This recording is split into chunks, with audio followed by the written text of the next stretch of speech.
Hello दोस्तों, नमस्कार। कैसे आप लोग? विष्णु कुमार स्वागत करता हूं सभी का आज के इस वीडियो क्लासेज में। दोस्तों आज के इस वीडियो क्लासेज में हम लोग वर्ग के बारे में जानने वाले हैं, जिसमें दोस्तों हम लोग ये बिल्कुल अच्छी तरीके से सीखेंगे कि वर्ग क्या होती है, वर्ग की परिभाषा क्या होती है, वर्ग में कौन से आकृतियों को शामिल किया जाता है और ये आकृतियाँ किस प्रकार की होती है, और साथ ही दोस्तों वर्ग से संबंधित कुल जितने भी विशेषता है उन सबको मैं आज के इस वीडियो के माध्यम से बिल्कुल सरल तरीके से आप लोगों को बताने का प्रयास करूंगा।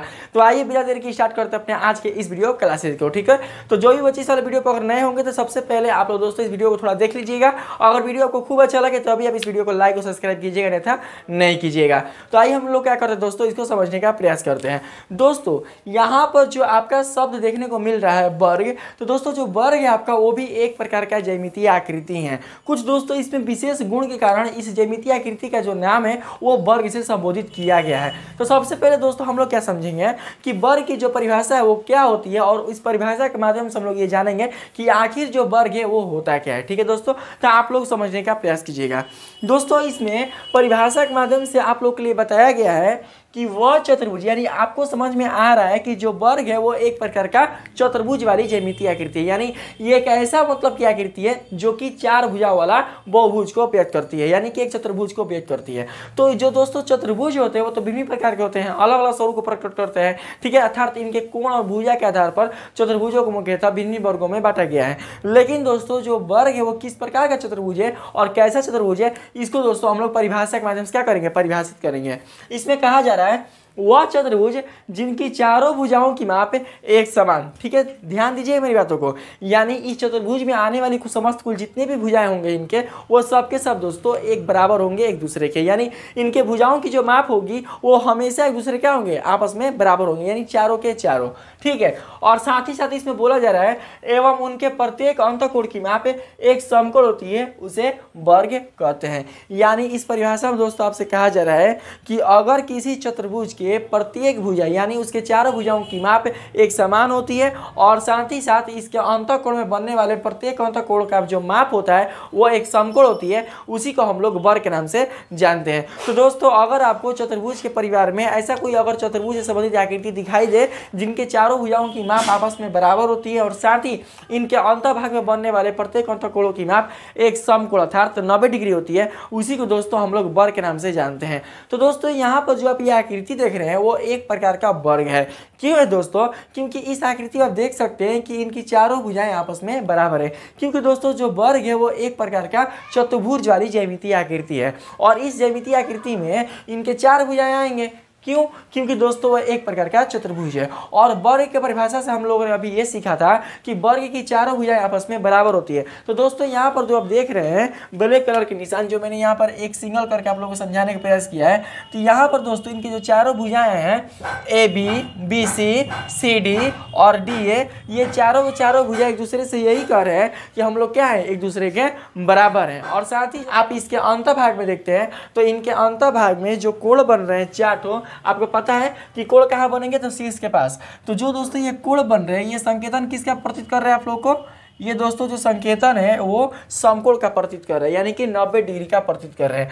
तो आप यहाँ पर देख सकते हैं कि इनके चारों भुजा आपस में क्या है, बराबर है, और साथ ही इनके अंतःभाग में बनने वाले प्रत्येक कोणों की जो माप है वो 90 डिग्री है, यानी कि एक समकोण है। यानी अगर कोई आकृति हमको इस प्रकार से अगर दिखाई दे तो इस आकृति का संबोधन हम लोग वर्ग के नाम से करते हैं, और इसीलिए इसका जो परिभाषा है दोस्तों वो इस प्रकार से यहाँ पर बताई गई है। अगर कोई आपसे पूछे कि वर्ग किसे कहते हैं, आप बताना कि वह चतुर्भुज जिनके सभी भुजाएं आपस में बराबर होती हैं और साथ ही उनके प्रत्येक अंतःकोणों की माप एक समकोण होती है, तो उस आकृति को हम लोग वर्ग के नाम से जानते हैं। और दोस्तों यहाँ पर देख सकते हैं ये जो आकृति है आपकी वो एक प्रकार का समचतुर्भुज है, क्योंकि दोस्तों मैंने समचतुर्भुज की परिभाषा में आप लोगों को बताया था कि समचतुर्भुज का संबंध इनके केवल चारों भुजाओं के समान होने से है, उसी को हम लोग बोलेंगे समचतुर्भुज।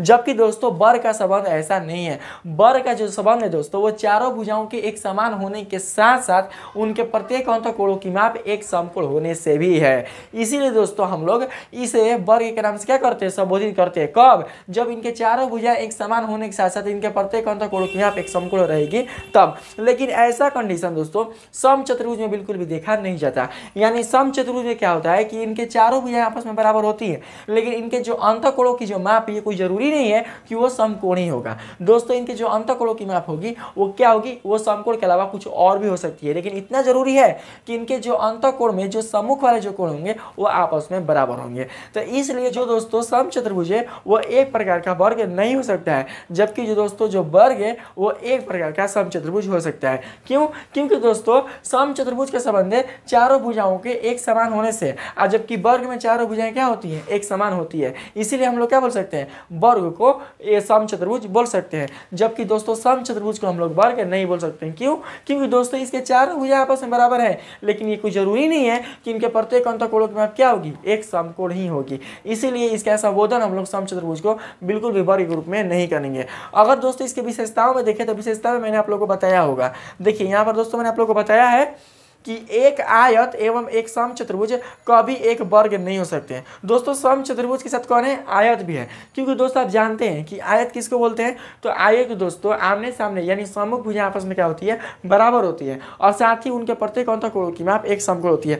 मतलब कि इस आकृति में उनके प्रत्येक भुजाएं आपस में बराबर है, लेकिन ये कोई जरूरी नहीं है कि इनके प्रत्येक अंतःकोणों की माप क्या होगी, समकोणीय होगी, इसलिए इसको हम लोग वर्ग नहीं बोलेंगे। अब यही बात करें दोस्तों अगर हम लोग आयत में, तो आयत देख सकते हैं कि इनके प्रत्येक अंतःकोणों की माप समकोण है, लेकिन ये कोई जरूरी नहीं है कि इनके प्रत्येक भुजाएं क्या होंगी, आपस में बराबर ही होंगी। क्योंकि दोस्तों आयत एक ऐसा चतुर्भुज होता है जिनके प्रत्येक अंतःकोणों की माप समकोण तो होती है, लेकिन इनके प्रत्येक भुजाएं आपस में बराबर नहीं होती है। जबकि वर्ग बोलता है कि हमारी प्रत्येक भुजाएं आपस में बराबर होनी चाहिए, जबकि दोस्तों यहाँ पर इनके प्रत्येक भुजाएं आपस में बराबर नहीं है। समक भुजा बराबर है, देख सकते हैं, यानी इस वाले भुजा की माप इसके बराबर है और इस वाले भुजा की माप इसके बराबर है। लेकिन अगर हम बोले आपसे कि क्या इस वाले भुजा की जो माप है वो इस वाले भुजा की माप के बराबर है, तो बिल्कुल भी नहीं है। इस वाले जो भुजा की माप है क्या इस वाले भुजा की माप के बराबर है, तो बिल्कुल भी नहीं है। तो दोस्तों यहाँ पर आप देख सकते हैं कि जो एक आयत है वो बिल्कुल भी वर्ग के रूप में नहीं जाना जा सकता है। क्यों? क्योंकि दोस्तों इनका जो संबंध है वो इनके प्रत्येक अंतःकोणों की माप का एक समकोण होने से और साथ ही इनके सम्मुख भुजाओं के आपस में बराबर होने से है। जबकि वर्ग में क्या होता है कि इनके प्रत्येक अंतःकोणों की माप एक समकोण होने के साथ साथ इनके प्रत्येक भुजाओं का एक दूसरे के बराबर होने से भी है। इससे दोस्तों हम लोग समचतुर्भुज और आयत को वर्ग बिल्कुल भी नहीं बोल सकते हैं, लेकिन हम लोग वर्ग को समचतुर्भुज और आयत बोल सकते हैं। देखिए दोस्तों मैंने यहाँ पर बताया भी होगा, देखिए सभी वर्ग एक आयत एवं एक समचतुर्भुज हो सकते हैं, बिल्कुल हो सकते हैं। कैसे? तो आप लोग आराम से समझिएगा। आयत में आप लोग जानते हैं कि आयत की सम्मुख भुजाएं आपस में बराबर होती है, ठीक है दोस्तों, और साथ ही साथ इनके प्रत्येक अंतःकोणों की माप एक समकोण होती है। और इसमें आप लोग क्या देख रहे हैं, वर्ग में दोस्तों आप लोग देखते हैं कि इनकी प्रत्येक भुजाएं आपस में बराबर है और साथ ही इनके प्रत्येक अंतःकोणों की माप एक समकोण है। तो दोस्तों जब इनके प्रत्येक भुजाएं आपस में बराबर है तो क्या इनके सम्मुख भुजा आपस में बराबर नहीं होंगे? यानी कि अगर AB के सम्मुख बात करें CD की, तो AB भुजा CD भुजा के बराबर नहीं है, बताइए, है ना? यहाँ पर जो सिंगल आप जो निशान देख रहे हैं ब्लैक कलर के, क्या बोल रहे हैं कि AB भुजा किसके बराबर है? CD भुजा के।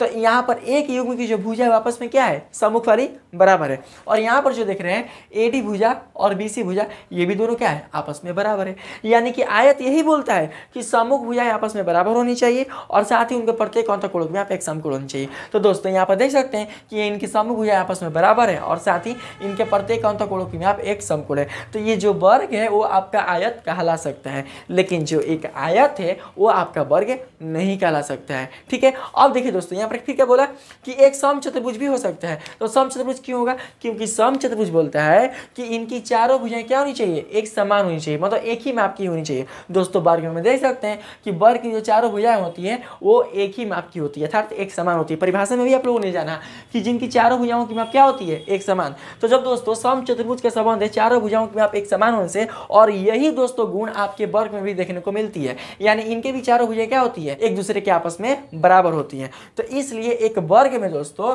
आपके समचतुर्भुज और साथ ही साथ आयत का गुण पाया जाता है, लेकिन एक समचतुर्भुज में और एक आयत में वर्ग का गुण दोस्तों बहुत कम पाया जाता है, यानी इसको बिल्कुल वर्ग नहीं बोल सकते हैं। तो आइए थोड़ा सा हम लोग क्या करते हैं, विशेषताओं को जानने का प्रयास करते हैं। तो सबसे पहले बात करते हैं हम लोग फर्स्ट विशेषता का।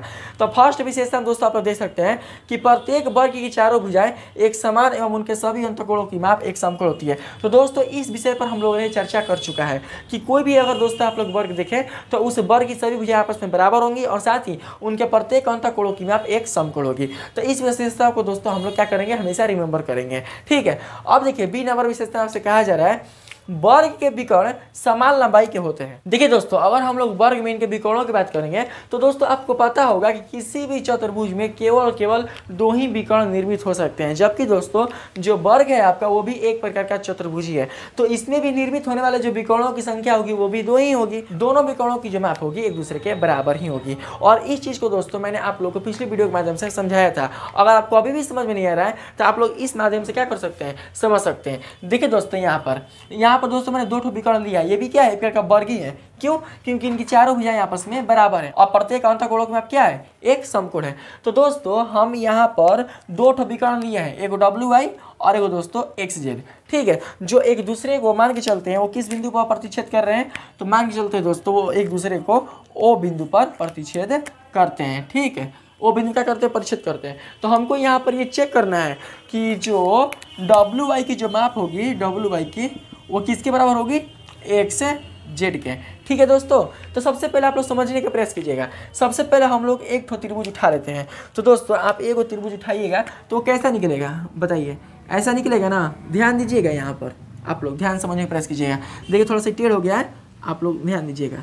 देखिए ऐसा हो सकता है, देखिए यहाँ पर हो जाएगा W और यहाँ पर हो जाएगा X और यहाँ पर हो जाएगा Y, हाई वाला विकर्ण WY। ठीक है, तो देखिए दोस्तों यहाँ पर हम लोग क्या नाम देंगे, देखिए हमको दो ठो विकर्ण चलना है। तो एक विकर्ण वाला हो गया कौन, WY, तो दूसरा विकर्ण कौन मिलेगा, XZ मिलेगा ना, XZ। तो हम यहाँ पर लिखते हैं X और नीचे लिखते हैं Z, X Z और यहाँ पर कौन है, Y। ठीक है दोस्तों, ध्यान से यहाँ पर समझने प्रयास कीजिएगा।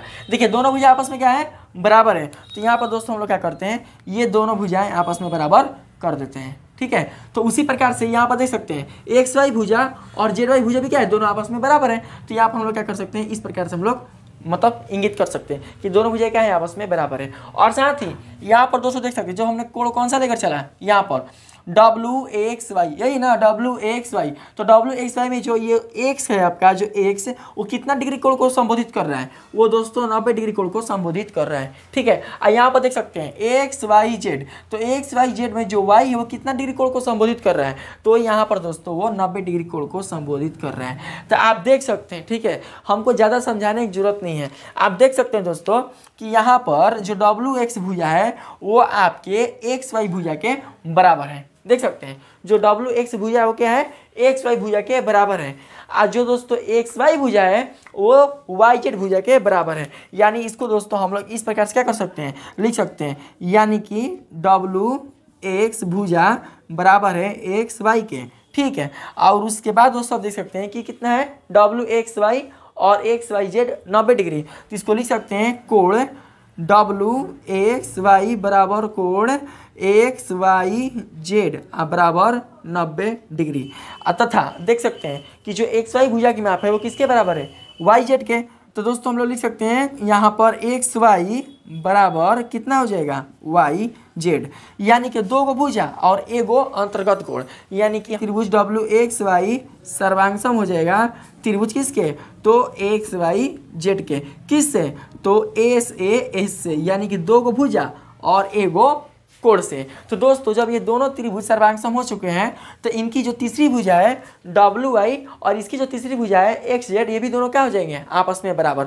तो बोल सकते हैं कि WY बराबर क्या हो जाएगा, XZ के। यानी इस प्रकार से आप समझ सकते हैं कि एक वर्ग के जो विकर्ण होते हैं आपस में क्या होते हैं, समान लंबाई के होते हैं। ठीक है, तो आप लोग को ये समझ में बिल्कुल अच्छी तरीके से आ चुकी होगी। ठीक, अब हम बात करते हैं दोस्तों अगली विशेषता के बारे में। तो C नंबर पर दोस्तों आपसे कहा जा रहा है इसके साथ ही इनके विकर्ण एक दूसरे को समकोण पर समद्विभाजित करते हैं। दोस्तों ये जो आपके वर्ग के जो दोनों विकर्ण होते हैं वो एक दूसरे को कहाँ पर समद्विभाजित करते हैं, वो दोस्तों समकोण पर समद्विभाजित करते हैं। और एक चीज आप लोग हमेशा याद रखिएगा, मैंने समचतुर्भुज में आप लोग बताया था कि समचतुर्भुज ही एक ऐसा चतुर्भुज है जिनके विकर्ण एक दूसरे को समकोण पर समद्विभाजित करते हैं। तो इसका मतलब ये हुआ दोस्तों कि जब वर्ग के विकर्ण एक दूसरे को समकोण पर समद्विभाजित करते हैं तो दोस्तों जो वर्ग है वो भी एक प्रकार का समचतुर्भुज ही है। तो मैंने अभी आप लोग बताया कि वर्ग को हम लोग क्या बोल सकते हैं, समचतुर्भुज बोल सकते हैं। और जब ये समचतुर्भुज है तो इनके विकर्ण एक दूसरे को समकोण पर समद्विभाजित करेंगे। ठीक, अब बात करते हैं दोस्तों डी नंबर में। तो डी नंबर दोस्तों आपसे कहा जा रहा है वर्ग भी एक प्रकार का समानांतर चतुर्भुज ही होता है। तो दोस्तों समानांतर चतुर्भुज की परिभाषा से हम लोगों ने ये जाना था कि ऐसा चतुर्भुज जिनकी सम्मुख भुजाएं आपस में बराबर एवं समानांतर होती है उसी को हम लोग समानांतर चतुर्भुज के नाम से जानते हैं। तो दोस्तों आप देख सकते हैं कि जो आपकी आकृति जो वर्ग वाली यहाँ पर देखी जा रही है, इनकी चारों भुजाएं आपस में बराबर है। तो जब दोस्तों इनकी चारों भुजाएं आपस में बराबर है तो कहीं ना कहीं इनकी सम्मुख भुजाएं भी क्या होंगी, आपस में बराबर होगी। अभी बताया मैंने आयत को समझाकर कि इनकी सम्मुख भुजाएं क्या होंगी, आपस में बराबर होगी। और साथ ही दोस्तों अगर हम बात करें इस वाले भुजा का, एडी भुजा और बीसी भुजा, तो एडी भुजा और बीसी भुजा के लिए तिर्यक रेखा कौन कौन हो सकते हैं, तो एडी भुजा और बीसी भुजा के लिए तिर्यक रेखा ए बी और सी डी हो सकते हैं ना। तो दोस्तों आप जानते हैं कि दो रेखाओं को समानांतर होने के लिए उसके तिर्यक रेखा के एक ही और अंतःकोणों का योग 180 डिग्री का बनना होना चाहिए। अगर वो 180 डिग्री नहीं बनेगा तो दोनों रेखाएं एक दूसरे के समानांतर नहीं होंगी। तो दोस्तों आप देख सकते हैं कि दोस्तों जो एडी भुजा है और जो बीसी भुजा है, इनके तिर्यक रेखा ए बी के दोनों ओर समकोण बन रहा है। एक यहाँ पर समकोण बन रहा है और एक यहाँ पर समकोण बन रहे हैं दोस्तों। और इन दोनों समकोणों को अगर हम जोड़ें तो इनका माप दोस्तों 180 डिग्री के बराबर निकलेगा। तो जब दोस्तों इन दोनों कोणों का माप 180 डिग्री के बराबर निकलेगा तो हम बोल सकते हैं कि ये दोनों भुजाएं आपस में क्या है, समानांतर भी है। कौन, तो एडी समानांतर हो जाएगा बीसी के। ठीक है, उसी प्रकार से अगर हम बात करें एबी भुजा और डीसी भुजा का, तो एबी भुजा और डीसी भुजा के लिए जो तिर्यक रेखा होगा आपका वो एडी और बीसी हो जाएगा। और एडी और बीसी के एक ही और कौन कौन सा मतलब बन रहा है, अंतःकोण, एगो ये वाला और एगो ये वाला। तो दोस्तों अगर हम इन दोनों को जोड़ें तो हमारा माप कितना निकलेगा, 180 डिग्री। क्यों, क्योंकि दोस्तों जो कोण ए है उसकी माप 90 डिग्री है और जो कोण डी है उसकी भी माप 90 डिग्री है। यहाँ पर भी देखिएगा तो जो कोण बी है उसकी भी माप 90 डिग्री है और जो कोण सी है उसकी भी माप 90 डिग्री है। इसलिए इन दोनों कोणों का योग 180 डिग्री आ रहा है। तो ये दोनों भुजाएं जो होंगी कौन कौन, ए बी और सी डी एक दूसरे के समानांतर होगी। तो देख सकते हैं कि वर्ग की चारों भुजाएं आपस में बराबर होने के साथ साथ इनकी समूह भुजाएं भी आपस में बराबर है और साथ ही समानांतर भी है।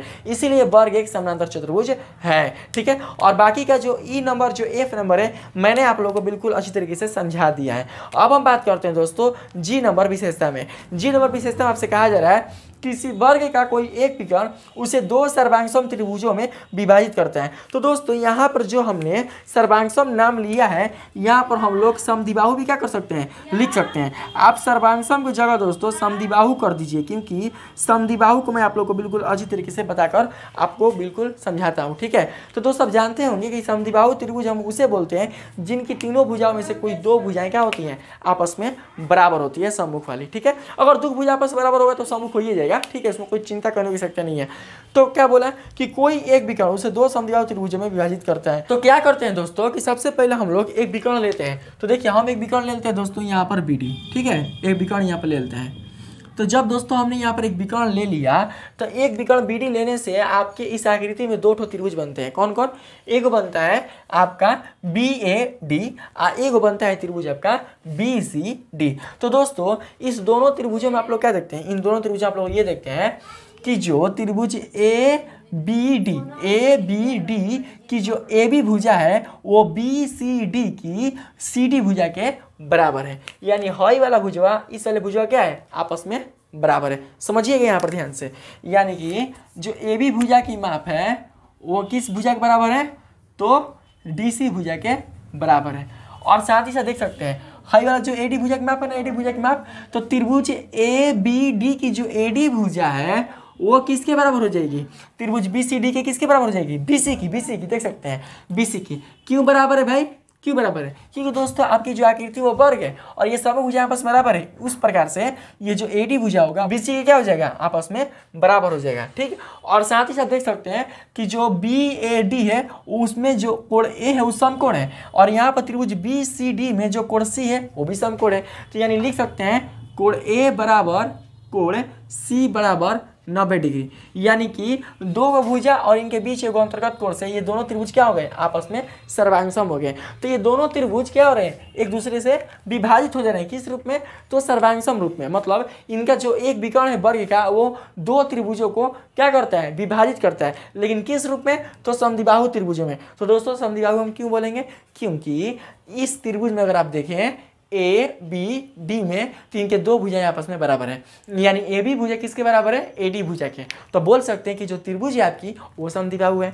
अगर हम बात करें BCD में तो BCD त्रिभुज में दोस्तों जो BC भुजा है वो CD के बराबर है। तो बोल सकते हैं कि ये भी क्या है, एक प्रकार का समद्विबाहु त्रिभुज है। तो इनका जो एक विकर्ण है वो सर्वांगसम त्रिभुजों को विभाजित करने के साथ साथ वो समद्विबाहु त्रिभुजों में क्या करता है, विभाजित करता है। तो इसको आप लोग हमेशा याद रखिएगा। ठीक है, बहुत ही दोस्तों बेस्ट टॉपिक है। अब देखिए यहाँ पर बोला जा रहा है वर्ग एक प्रकार का चक्रीय चतुर्भुज होता है। तो दोस्तों सबसे पहले हम लोग बात करेंगे कि चक्रीय चतुर्भुज क्या होता है। ठीक है, तो आप लोग समझिएगा कि चक्रीय चतुर्भुज हम लोग किसे बोलते हैं। तो दोस्तों चक्रीय चतुर्भुज एक ऐसा चतुर्भुज होता है जिनके चारों शीर्ष वृत्त की परिसीमा पर स्थित होते हैं। किस पर, वृत्त की परिसीमा पर। और साथ ही साथ इनके समूह कोणों का योग 180 डिग्री यानी कि समपूरक कोण होता है। तो यहाँ पर देख सकते हैं दोस्तों कि हमने एक आकृति यहाँ पर लिया है आप लोगों को समझाने के लिए, और इस आकृति में आपको एक चतुर्भुज देखने को मिल रहा होगा जिसका नाम ABCD है। और इस चतुर्भुज में चार शीर्ष आए हैं ABCD, और ये चारों के चारों जो शीर्ष है दोस्तों वो एक वृत्त की परिसीमा पर स्थित है। यानी A शीर्ष, B शीर्ष और C शीर्ष और जो D शीर्ष है दोस्तों वो वृत्त की क्या है, परिसीमा पर उपस्थित है। तो आपने चक्रीय चतुर्भुज देखा जाना कि एक ऐसा चतुर्भुज जिनके चारों शीर्ष वृत्त के किसी परिसीमा पर उपस्थित होते हैं। तो यहाँ पर वृत्त की परिसीमा पर उपस्थित है और साथ ही इनके समूह कोणों का योग 180 डिग्री के बराबर होता है। तो दोस्तों देख सकते हैं कि ये एक प्रकार का वर्ग है। क्यों, क्योंकि इनकी चारों भुजाएं आपस में बराबर हैं और साथ ही इनके प्रत्येक अंतःकोणों में आप क्या है, एक समकोण है। तो जब दोस्तों इनके प्रत्येक अंतःकोणों में आप एक समकोण है तो क्या इनके समूह कोणों का जो योग होगा वो एक संपूरक नहीं होगा। यानी कि अगर हम कोण A को अगर हम कोण C के साथ जोड़ें, यानी कोण A का अगर प्लस करें कोण C के साथ तो 180 डिग्री नहीं आएगा, बताइए। यानी ये भी कितना है, 90 डिग्री, और C भी कितना है, 90 डिग्री। तो इन दोनों का जोड़ कितना आएगा, 180 डिग्री। उसी प्रकार से अगर हम D को जोड़ें B में तो ये दोनों का जोड़ कितना आएगा, कोण B और प्लस कोण D का तो 180 डिग्री। तो बोल सकते हैं कि वर्ग क्या है, एक प्रकार का चक्रीय चतुर्भुज है। तो इस प्रकार से आपकी जो टोटल विशेषता है वर्ग से संबंधित वो पूरी की पूरी खत्म हो चुकी है। ठीक है, अब अगली वाली वीडियो में दोस्तों मैं आप लोगों को आयत से संबंधित परिभाषा और विशेषता लेकर आऊँगा, जो कि दोस्तों काफ़ी ईजी होगा। अगर आप वर्ग को समझ जाते हैं तो आयत जो है दोस्तों काफ़ी मतलब ईजी है, इसको समझने में कोई प्रॉब्लम हमें नहीं होगी। अब हम थोड़ा सा बात कर लेते हैं वर्ग से संबंधित कुछ महत्वपूर्ण सूत्र पर। ठीक है, क्योंकि वर्ग से संबंधित जो सूत्र होते हैं वो आपके दोस्तों जब क्षेत्रफल जब बनाइएगा क्वेश्चन क्षेत्रफल से संबंधित तो उसमें इनका जो दोस्तों सूत्र होते हैं उसको लागू किया जाता है। तो सबसे पहले हम लोग बात करते हैं वर्ग का परिमाप। तो दोस्तों परिमाप कहने का मतलब कि वर्ग जहाँ तक फैला होगा उसकी टोटल जो उसकी परिसीमा होगी उसका दोस्तों क्या होगा, लंबाई यहाँ पर पूछा जा रहा है। तो देख सकते हैं अगर हम बात करें दोस्तों यहाँ पर इस वाले आकृति में, देखिए मान चलते हैं इस वाले आकृति में, हाई वाला आकृति में, तो हमको इसका वर्ग का परिमाप निकालना है। तो इसका परिमाप निकालने के लिए इसकी जितनी भी दोस्तों जो परिसीमा आप देख रहे हैं उस सभी परिसीमाओं की लंबाइयों को क्या करना होगा, जोड़ना होगा। क्योंकि जो आपके परिसीमा मिल रहे हैं वो कितने कितने मिल रहे हैं, देखिए परिसीमा कहाँ से कहाँ तक है, तो WX फिर XY फिर YZ फिर WZ, यानी W से लेकर W तक। ठीक है, तो W से लेकर W तक कैसे पहुँचेंगे, पहले WX लेंगे, उसके बाद दोस्तों कौन कौन लेंगे, ध्यान दीजिएगा, पहले WX और फिर XY, ठीक है, और फिर YZ, यानी कि WX की माप, XY की माप, YZ की माप और फिर WZ की माप। तो इस सबको क्या पता चलता है, यानी कि इससे ये पता चलता है कि चारों भुजाओं की माप। ठीक है, और ये चारों भुजाएं आपस में बराबर हैं। तो जब ये चारों भुजाएं आपस में बराबर हैं तो हम सबको क्या कर सकते हैं, WX लिख सकते हैं, यानी कि WX plus WX plus WX plus WX। क्यों, क्योंकि चारों भुजाएं आपस में बराबर है। ठीक है, तो कौ डब्ल्यू एक्स है, 1 गो 2 गो 3 गो 4 गो है ना, 4 गो, तो लिख सकते हैं 4 गुणे, और डब्ल्यू एक्स क्या है आपका, तो डब्ल्यू एक्स भुजा है, तो लिख सकते हैं 4 गुणे भुजा। तो इस प्रकार से दोस्तों इसका क्या होता है, सूत्र निकल कर आता है 4 गुणे भुजा। तो और कोई आपसे पूछे कि वर्ग का परिमाप क्या होगा, तो आप बताना 4 गुणे भुजा। ठीक है, अब हम बात करते हैं यहाँ पर वर्ग का क्षेत्रफल।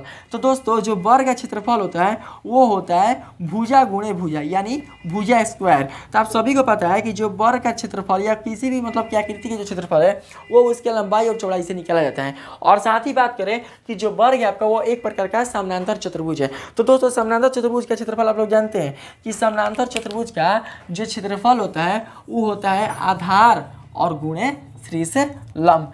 तो यहाँ पर हम लोग लिख लेते हैं आधार गुणे शीर्ष लंब। ठीक है, तो आधार किसको लेंगे, जिस पर लंब होगा।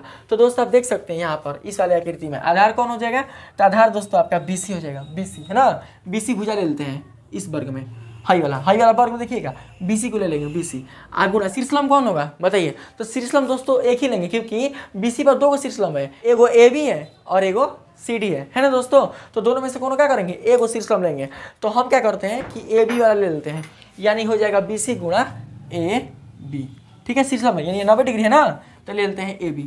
तो दोस्तों आप देख सकते हैं कि BC गुणा AB, यानी कि यहाँ पर हो सकता है कि BC गुणा BC, यानी जो दोस्तों आपका शीर्षलंब जो AB है ना वो आपके आधार के बराबर है, यानी शीर्षलंब की जो माप है ना वो आधार के माप के बराबर है, क्योंकि वर्ग की चारों भुजाएं आपस में बराबर है। तो इसलिए हम AB की जगह पर BC लिख सकते हैं। आज जो BC है आपका वो आपके चतुर्भुज ABCD की एक भुजा है। तो BC भी आपकी भुजा है और ये भी आपकी भुजा है, तो भुजा गुणा भुजा को लिख सकते हैं भुजा स्क्वायर। तो इस प्रकार से वर्ग का क्षेत्रफल निकल कर आता है भुजा स्क्वायर। ठीक है, तो आप लोग को इसको याद करने को सकता नहीं है। अब हम बात करते हैं वर्ग का एक विकर्ण। तो दोस्तों वर्ग का एक विकर्ण कैसे निकलेगा आप लोग समझिएगा। ठीक है, मतलब दोनों विकर्ण नहीं, कोई एक विकर्ण। तो वर्ग का एक विकर्ण होता है √2 गुणे भुजा। ठीक है, तो दोस्तों मान के चलते हैं यहाँ पर कि जो BC भुजा की माप है वो A है। ठीक है, यानी कि BC की जो लंबाई है वो कितना है, वो A है। ठीक है, और मीटर सेंटीमीटर आप लोग बाद में देखिएगा, पहले हम भुजा की माप मान चले हैं A। ठीक है, और यहाँ पर दोस्तों जो CD भुजा की माप है वो कितना है, वो भी A है। ठीक, क्यों A है, क्योंकि BC भुजा CD भुजा के बराबर है, इसलिए जितना माप BC का होगा उतना ही माप CD का भी होगा। ठीक, आइए को विकर्ण दोस्तों आपको मिल रहा है BD। तो अगर आप ध्यान से देखें दोस्तों तो यहाँ पर एक समकोण बन रहा है, यानी DCB या BCD बराबर कितना है 90 डिग्री। और 90 डिग्री बनने के कारण दोस्तों ये जो त्रिभुज है आपका वो एक प्रकार का समकोण त्रिभुज को संबोधित कर रहा है। और यहाँ पर दोस्तों इस समकोण त्रिभुज BCD में BC आपका आधार हो जाएगा और जो CD है वो आपके इस त्रिभुज के लिए लंब हो जाएगा। तो पाइथागोरस के प्रमेय के अनुसार आप लोग जानते होंगे कि एक समकोण त्रिभुज का जो कर्ण का वर्ग होता है, क्यों, क्योंकि समकोण त्रिभुज में जो सबसे बड़ी भुजा होती है उसी को हम लोग बोलते हैं कर्ण। तो इन दोनों भुजाओं की तुलना में जो तीसरी भुजा है वो दोनों भुजाओं से क्या है, काफी बड़ी है, तो इसको हम लोग बोलेंगे कर्ण। तो कर्ण का जो स्क्वायर होता है किसके अनुसार, तो पाइथागोरस के अनुसार वो उसके आधार के स्क्वायर और साथ ही लंब के स्क्वायर के योग के बराबर होता है। ठीक है दोस्तों, तो हमको यहाँ पर जो कर्ण है वो क्या है, वो दोस्तों BD है, यानी हम यहाँ पर BD विकर्ण ले लेते हैं, BD का होल स्क्वायर। और देखिए आधार क्या है आपका, तो आधार है दोस्तों A, तो A का होल स्क्वायर। और लंब भी क्या है, तो A, तो A का होल स्क्वायर। तो BD है यहाँ पर BD, तो स्क्वायर है ना स्क्वायर, तो स्क्वायर को जब ट्रांसफर करते हैं तो क्या हो जाएगा, देखिए यहाँ पर ध्यान से रूट हो जाएगा और A square plus A square. तो इसको दोस्तों क्या कर सकते हैं, लिख सकते हैं, इसे ध्यान दीजिएगा, एगो को 2A स्क्वायर। देखिए ये जो आपका A स्क्वायर है ना ये 2 गो है, यानी है से √A गुणा A। तो रूट में अगर एक ही जैसे दो संख्या होते हैं तो उसमें से एगो बाहर निकाल लिया जाता है, पता है ना आप लोग को, जुड़ा निकाल लिया जाता है। तो यहाँ पर देख सकते हैं A स्क्वायर है तो हम लोग A को बाहर निकाल लेंगे, मतलब A स्क्वायर का वर्गमूल निकल गया, लेकिन √2 फंस गया उसी में, तो इसको लिख लेंगे √2। अब BD आपका विकर्ण है, तो इसीलिए वर्ग का एक विकर्ण √2 गुणे भुजा होता है, जबकि A को हमने भुजा माना था। ठीक है। तो इस प्रकार से आपके वर्ग से संबंधित कुल जितने भी आपके विशेषताएं हैं, इसकी जो परिभाषा है और इसमें आने वाली जितनी भी आकृतियां हैं, और साथ ही साथ दोस्तों वर्ग से और भी बहुत सारे जो रोचक तथ्य हैं मैंने आप लोगों को बिल्कुल सरल तरीके से बताने का प्रयास किया है। तो अगर आपको ये वीडियो काफ़ी अच्छी लगी होगी, इस वीडियो के माध्यम से आप लोगों ने वर्ग के बारे में बिल्कुल अच्छी तरीके से जानकारियों को हासिल किया होगा, तो प्लीज़ दोस्तों मेरी इस वीडियो को लाइक कीजिएगा, सब्सक्राइब कीजिएगा और पसंद है तो अपने दोस्तों में भी शेयर कीजिएगा। आज के लिए इतना ही, मिलते हैं अगली वीडियो में, तब तक के लिए धन्यवाद।